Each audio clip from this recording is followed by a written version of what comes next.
கர்த்தரும் இரட்சகமாகிய இயேசு கிறிஸ்துவின் நாமத்திலே இயேசுவின் இளைப்பாறுதல் ஊழியத்தின் சார்பாக இந்த தொலைக்காட்சி வாயிலாய் உங்களை சந்திப்பதிலே மிகுந்த சந்தோஷம் அடைகிறேன். இந்த நாளிலும் கர்த்தர் எமக்கு ஏவுதலாய் தந்த வேத வசனம் என்னவென்றால் லூக்கா 4ஆம் அதிகாரம் 41ஆம் வசனம். பிசாசுகளும் நீர் தேவனுடைய குமாரனாகிய கிறிஸ்து என்று சத்தமிட்டு அநேகரை விட்டு புறப்பட்டது. அவரை கிறிஸ்து என்று பிசாசுகள் அறிந்திருந்தபடியால் அவர் அவைகளை பேசவிடாது அதட்டினார். அப்போ பாருங்க, அநேக ஜனங்களை விட்டு பிசாசு புறப்பட்டு போனது என்று சொல்லப்படுகிறது. பிசாசு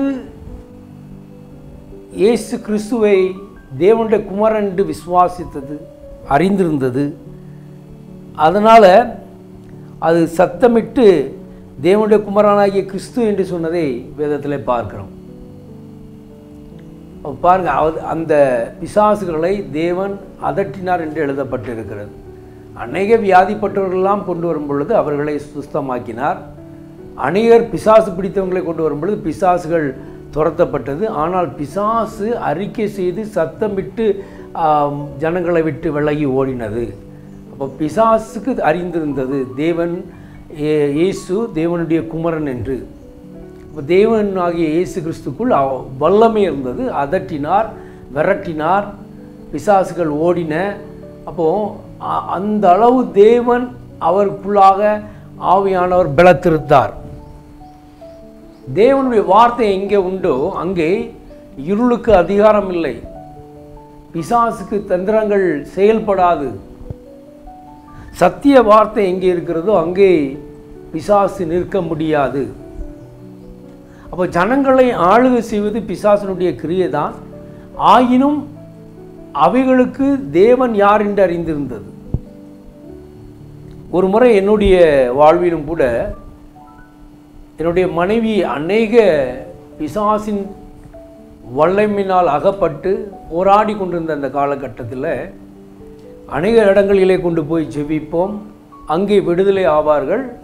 மீண்டும் வீட்டுக்கு வந்த பிறகு இரவிலே அவர்களுடைய ரூபம் மாறும், பேச்சுவார்த்தைகள் மாறும், அவர்கள் தற்கொலைக்காக ஓடுவார்கள்.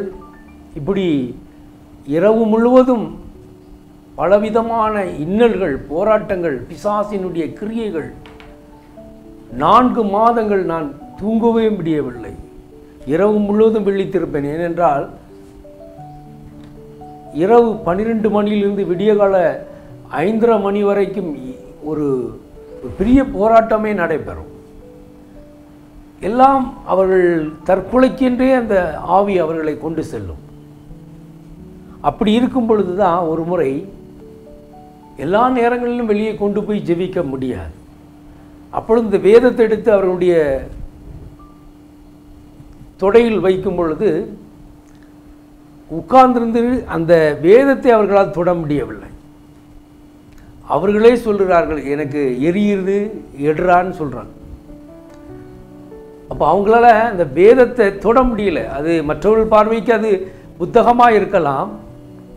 ஆனால் என் மனைவிக்குள்ளே இருந்த அசுத்த ஆவிக்கு அதால் இருக்க முடியவில்லை. சரீரம் முழுவதும் எரிகிறது என்று கூச்சலிட்டது. அதை எடு என்று சொன்னது. நான் அன்று முதல் அறிந்து கொண்டேன், சத்திய வேதம் எவ்வளோ பெரிய வல்லமை உள்ளது. மனிதர்கள் அறியாமல் இருக்கலாம், ஆனால் பிசாசு அது அறிந்திருக்கிறது. அதால் அதை மேற்கொள்ள முடியவில்லை, சத்திய வார்த்தையை மேற்கொள்ள முடியவில்லை. அது எரியுது என்று சொன்னது. இது மெய்யான சாட்சியை நான் உங்களுக்கு பகிர்ந்து கொண்டே இருக்கிறேன். அன்று முதல் நான் எடுத்த இந்த வேதம் எங்கும் வைக்க மாட்டேன். அநேக வீடுகளை நாம் பார்க்கும் பொழுது வேதகம் அங்கு இங்குமாய் இருக்கும். அதல்ல, அது ஒரு புத்தகம் அல்ல. மனிதனுடைய பார்வைக்கு அது புத்தகமாக இருக்கலாம், ஆனால் பிசாசு நடுநடுங்கும். சத்திய வார்த்தைக்கு அதை எதிர்த்து நிற்க முடியாது. ஒரு மனிதனுக்குள் பிசாசு இருந்தால் இந்த வேதத்தினுடைய வார்த்தையை சொல்லும் பொழுதே அகன்று புறப்பட்டு போய்விடும். காரணம், இந்த வார்த்தையில் ஜீவன் உண்டு. கர்த்தராகிய இயேசு கிறிஸ்து ஜீவனாய் இருந்தார். அதனால் அவர் பேசின வார்த்தையில் பிசாசு புறப்பட்டு போனது. அநேகரை விட்டு புறப்பட்டு போனது. அப்படி என்றால் வந்தவர்கள் அநேகர் பிசாசின் பிடியில் அகப்பட்டவர்களாக இருந்தார்கள். அந்த பிசாசு இயேசு தேவனுடைய குமாரன் என்று அறிந்திருந்தது. தேவனுடைய குமாரனாகிய கிறிஸ்து என்று அந்த பிசாசு அறிந்திருந்தபடினாலே அது சத்தமிட்டது. அதை அதட்டினார், விரட்டினார். இந்த காரியம் என் வாழ்வில் நடந்தது. வேதத்தை எடுத்து வைக்கும் பொழுது அதை தொடக்கூட முடியவில்லை. ஆனால் அநேக கிறிஸ்துவ வீடுகளிலே அந்த வார்த்தையை விசுவாசிக்கிறார்களா? அந்த வார்த்தையினுடைய மகிமை அறிந்திருக்கிறார்களா? பிசாசை கண்டு நடுநடுங்கிறார்கள். அநேகர் பிசாசினால் அகப்பட்டிருக்கிறார்கள். ஆனால் அதை துரத்த முடியவில்லை. சீசர்களும் அப்படிதான், பிசாசை துரத்த முடியவில்லை. ஜனங்கள் அவரிடத்தில் வந்து சொல்லுகிறார்கள், உம்முடைய சீசர்களால் இந்த பிசாசு அவர்கள் துரத்த முடியவில்லை என்று சொல்லும் பொழுதுதான், எத்தனை காலம் நான் உங்களோடு கூட இருப்பேன், எப்பொழுது நீங்கள் விசுவாசிப்பீர்கள். சில ஜாதியான பிசாசுகள் உபவாசமின்றி அது போகாது என்று ஒரு ரகசியத்தையும் அங்கே அந்த சீசர்களுக்கு சொல்லுகிறதை பார்க்கிறோம். ஜெபம் மாத்திரமல்ல, உபவாசத்தோடு ஜெபிக்கும் பொழுது, தேவனுடைய வார்த்தையை சொல்லும் பொழுது பிசாசு நடுநடுங்கும். அது மனிதரை விட்டு அகண்டு புறப்பட்டு போய்விடும். இதை தன்னுடைய சீசர்களுக்கு அறிவித்ததை நாம் பார்க்கிறோம். அதனால் எப்படிப்பட்ட பிசாசாகவும் இருக்கலாம். ஊமையாய் வைக்கும், முடவராய் மாற்றிவிடும், கெட்டி வைக்கும்,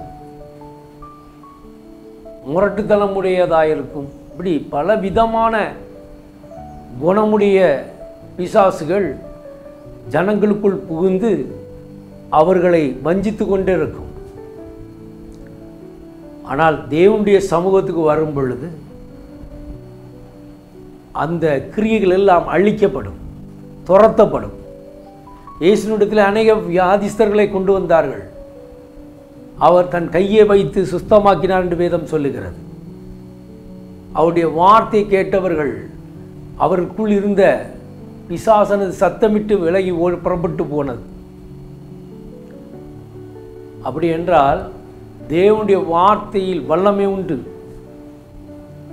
அந்த வார்த்தைகள் ஜீவனுள்ளதாய் இருக்கிறது. அது பரிசுத்த வேதாங்கமாய் இருக்கிறது. இப்போ இன்னைக்கு பயத்துக்கு ஏதாவது ஒரு பேய் பிசாசு வந்துடுமோங்கிறதுக்காக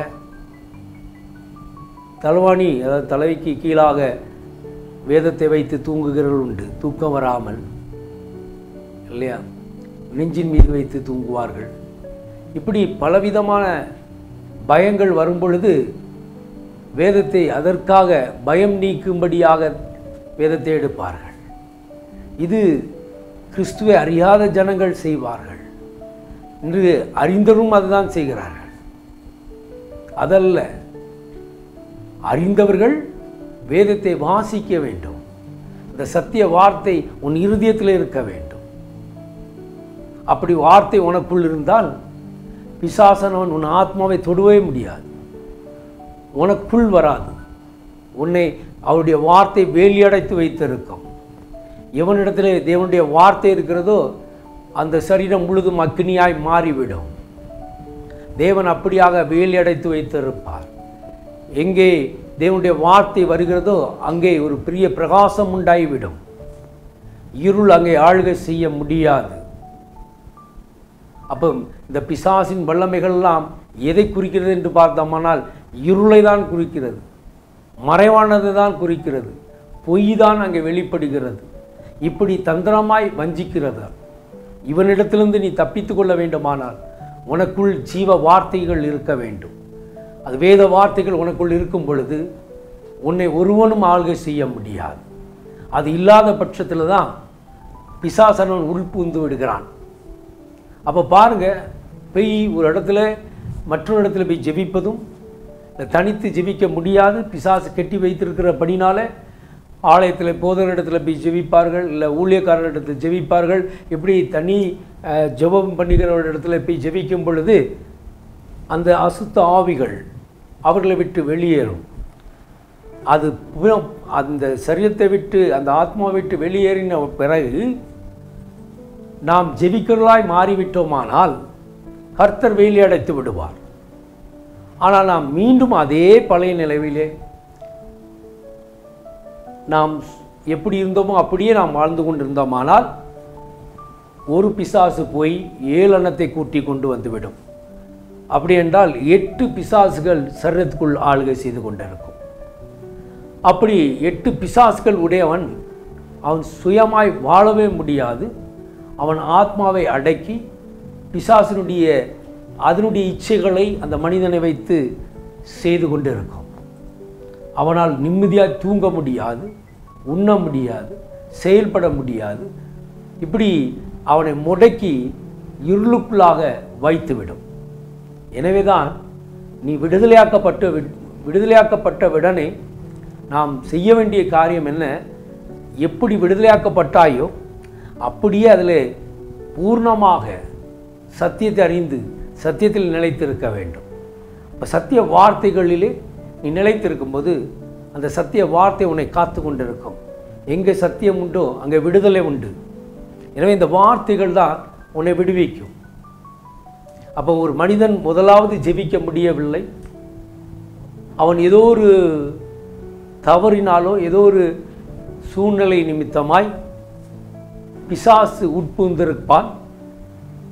அப்படி உட்புகுந்த அந்த பிசாசினுடைய வல்லமையிலிருந்து விடுதலையாக்கப்பட்ட பிறகு மீண்டும் அவன் அதே நிலைக்கு திரும்பினானால் அவன் முற்றிலுமாய் அவன் மீண்டும் கேடு உள்ள ஒரு சூழ்நிலைக்கு தள்ளப்பட்டு பிசாசுகளால் பாதிக்கப்பட்டு விடுவான்.